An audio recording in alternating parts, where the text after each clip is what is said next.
80 शब्द प्रति minute. Start. उपाध्यक्ष महोदय, अगर भारत की आर्थिक अवस्था को हम देखें तो यह कहने में कोई त्रुटि नहीं होगी कि कृषि उसका आधार है। किसी भी देश की सामाजिक और आर्थिक स्थिति उस देश की भूमि की उत्पादन शक्ति पर निर्भर रहा करती है। यदि भूमि की उत्पादन शक्ति में कोई कमी हो जाती है तो उस देश की आर्थिक और सामाजिक स्थिति में भी कुछ परिवर्तन आरंभ हो जाता है। कृषि भारत के लिए एक आर्थिक अवस्था ही नहीं है, यह एक संस्कृति भी है। जो लोग आंदोलन में विश्वास रखते हैं, इनको पता ही नहीं होगा कि जितने भी आंदोलन इस देश में होते हैं वे समाज के नाम से, धर्म के नाम से, जाति के नाम से या राजनीति के नाम से होते हैं।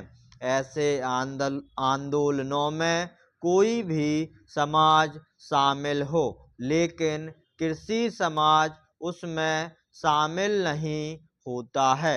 उस आंदोलन के साथ कृषि समाज की सहानुभूति भी नहीं होती है।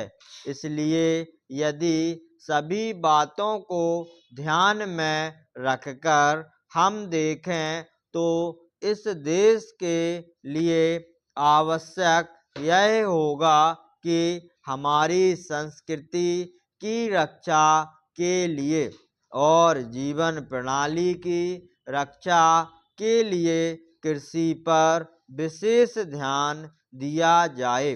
कृषि के क्षेत्र में इस वर्ष काफ़ी प्रगति हुई है।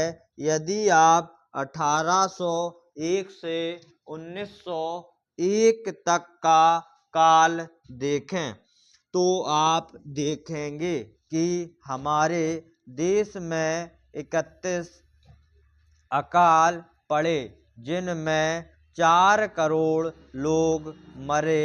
लेकिन आज हमारे खाद्य मंत्रालय ने 100 रुपये मन के भाव पर गेहूं खरीद कर एक भी आदमी को मरने नहीं दिया। इसके लिए हमारा खाद्य मंत्रालय बधाई का पात्र है।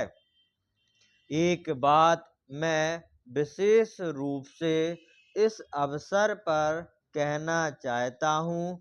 आजकल हम लोग मानव शक्ति पर ज़्यादा ध्यान ना देकर पूंजी पर ज़्यादा निर्भर रहने की कोशिश करते हैं।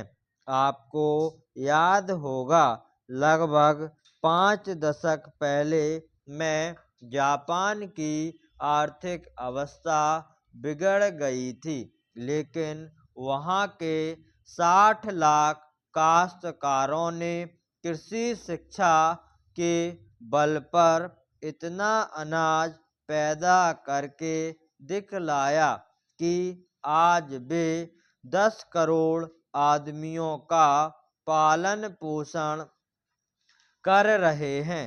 वहाँ पर 30 ऐसे विश्वविद्यालय हैं जिनमें कृषि की शिक्षा दी जाती है, जिनसे 16,000 छात्र प्रति वर्ष शिक्षा प्राप्त करके निकलते हैं। आज हमारे देश में पर्याप्त कृषि विश्वविद्यालय स्थापित हो चुके हैं। हमारे देश की 120 करोड़ जनसंख्या को दृष्टि में रखते हुए जापान एक बहुत छोटा सा राज्य है। शायद हमारे राजस्थान से कुछ ही बड़ा है।